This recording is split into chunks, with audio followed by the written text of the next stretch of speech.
iso aman dununge rasa kandha yen iman sabar narimo najan pas-pasan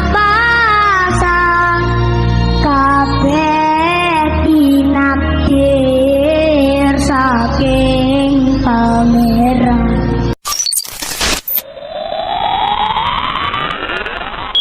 Wah, kalau kejadian lagi waktu umroh dengan Gus Nur itu, dengan Muhammad itu, Kiai Muhammad di Madinah, lepas sholat Isya jalan-jalan cari ulama yang menurut Gus Nur hebat.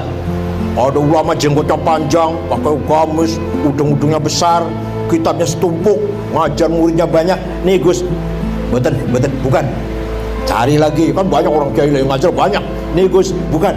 Ini Gus, bukan. Ada ulama, ada orang Mesir sendirian, sorbannya nggak begitu besar, biasalah, sajadah sendirian, ini malah berhenti. Terus saya suruh ngomong, walaupun Gus juga bisa ngomong, marah bisa, tapi saya suruh ngomong, Assalamualaikum, ini ketua Jamiah Islam di Indonesia yang paling besar untuk ulama, namanya Abdul Wahid, mau minta doa. Doa apa? Doa apa Gus? Doa apa Gus? Ya minta selamat dunia akhirat. Didoain ya 5 menit lah.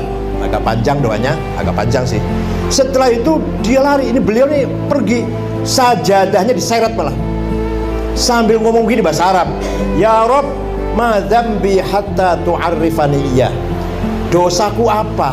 Kok sampai engkau membuka rahasiaku pada orang ini nih? Jadi wali sedang sembunyi ketahuan Gus Dur. Orang lain nggak akan tahu dia wali, Gus Dur tahu. Sampai dia merasa punya dosa apa, saya lagi sembunyi kok, lagi nyamar ketahuan. Padahal intel ketahuan lah, kamu intel ya. Terus mencari kuburannya Imam Ali Uraidi bin Ja'far Shadiq. Waktu sudah di tengah-tengah kebun korma dan sudah di pagar kelilingnya udah dihancurkan lah, karena di sana nggak boleh ziarah kubur kan. Ya ada saja orang ziarah. Gus Dur mau baca Fatihah 1000 kali, saya Haji Sulaiman dan beliau. Baru 35-an atau 40 lah, polisi datang, ngusir. Apa jawab Gus Dur apa? Anta adullah, kamu musuh Allah. Gak apa-apa tuh. Baru biasa orang Saudi kalau gitu kan marah kan. Gak dibiarkan tuh. Walhasil gagal baca Fatihah 1000 kali. Itu pengalaman saya dengan beliau. Pengalaman ziarah ke Sunan Ampel. Ya hubungan saya Haji Sulaiman, Haji Masnu, Gus Mu'ad, Gus Thohir, Gus Lukman. Ya. Terus jam 12 malam baru masuk ziarah ke Sunan Ampel. Kita ini disuruh baca la ilallah keras, la ilaha illallah, la ilaha. Gusnya diem aja, enak banget ya. 1 jam la ilaha illallah, kendor nggak boleh, la ilaha. Juru kuncinya namanya Kiai Nawawi, nggak boleh kita berhenti dan nggak boleh kita kendor, terus la ilaha illallah keras. Gusnya diem aja. Ternyata ketika diam itu lagi mukhatabah, lagi dialog dengan Sunan Ampel. Isinya antara lain, jangan takut, jangan khawatir, kamu pasti dilindungi oleh Allah. Ini jauh sebelum jadi presiden belum. Kemudian buka puasa, ini ceritanya nggak urut ya, nggak apa-apa ya. Buka puasa di rumahnya Pak Rozi Munir di Puncak. Saya satu mobil dengan Mas Saiful dengan Muhaimin. Waktu itu masih kaya saya dengan Mas Imin, dengan Mas Imin masih kaya saya. Saya mobilnya Kijang Perkasa baru masih. Mas Imin masih ala masih. Mas Saiful masih mobilnya apa? Katana. Kalau Mas Imin Holden yang kuno banget lah, masih kaya saya lah. Nah, berangkat. Di sana Pak Mustafa Zuhad, Rozi Munir, Pak Bagja, ada malah fotonya ada di situ, ada. Ya kita buka pakai ikan karena ada kolamnya. Terus sholat terawih, ada Pak Matodi juga. Gus Dur baru datang dengan Haji Sulaiman. Rupanya bukanya sate di tengah jalan. Setelah sholat terawih, buka duren. Nah, kita makan duren. Gus Dur makan banyak. Oleh Mbak Ye ini ditegur, Pak, orang popo, gak apa-apa. Pulang dari sana jam 2 muntah-muntah di rumah. Besoknya masih menghadiri buka bersama undangan media Indonesia, koran media Indonesia. Gus Dur datang. Besoknya itu baru sudah keadaan kurang sehat lah. Pulang dari Medan Usia ke PBNU sudah nggak bisa turun dari mobil. Di papa, muntah-muntah di toilet. PBNU yang jelek itu bukan PBNU sekarang, yang jelek itu langsung dibawa ke Cipto. Jam 9 malam digeragaji, dioperasi otaknya. Jam 1 siang siuman, langsung cepat sekali itu. Begitu siuman, mendengar suaranya anak-anak di luar kamar. Apa pertama kali yang diucapkan Gus Dur? Bocah-bocah, ways go. Beliau lupa bahwa itu bulan puasa. Tapi ingatnya ini anak-anak kasih makan. Ini anak-anak kasih makan. Coba, pertama kali ingat itu, pertama kali ucap. Bocah-bocah ways go itu. Kalau bukan Gus Dur sudah bablas itu dioperasi. Nah, ringkas cerita, pulang ke rumah masih dalam keadaan pemulihan. Di kamar saya, Caimin, Saifullah Yusuf, Cakrawerjaya, mantan Menteri Koperasi, Wisnu sekarang Ketua Golkar Jawa Tengah sekarang, waktu itu belum, masih pengusaha.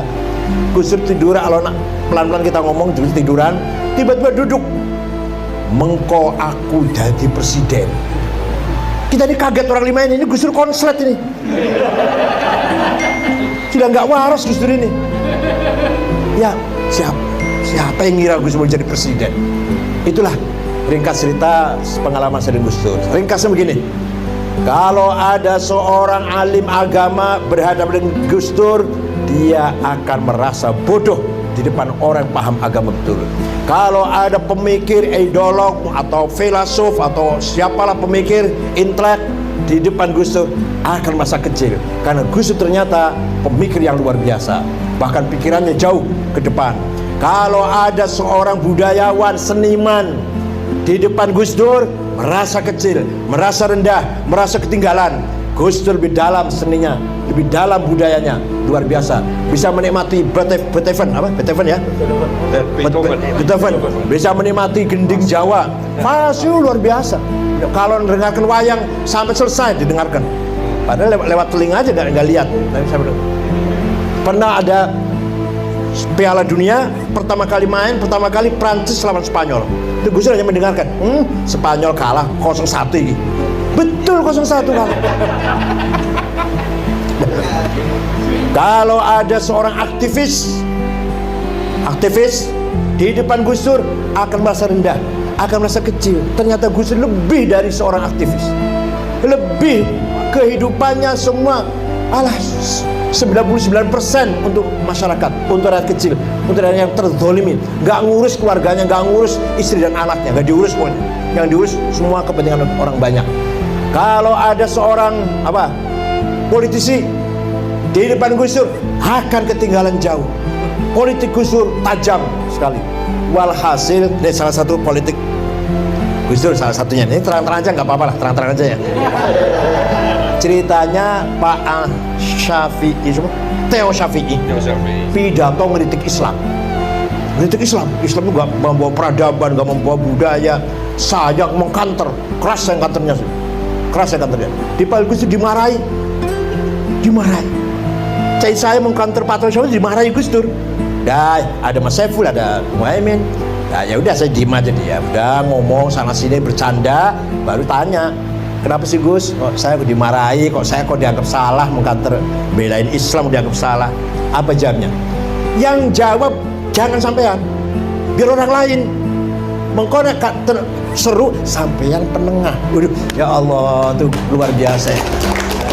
Sing mengkanter, sing marah, yang marah lah kata, yang marah Islam dihina itu ojo sampean, biar orang lainnya. Kalau Islam dihina yang marah biar orang lain.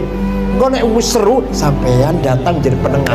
Masya Allah, luar biasa itu pelajaran sangat berharga bagi saya. Pak paham nggak? Paham tidak? Jadi kalau ada orang menghina Islam, tenang aja, tenang. Biar yang lain yang marah. Nah, kita penengah nantinya. Itu strategi Gus Dur. Itu yang saya, masya Allah, saya terkesan sekali itu. Marah betul. Saya ini orang ngerti, gak usah ngomong. Oh, apa ngomong? Belok-belok ngomong belain Islam. Saya diem aja.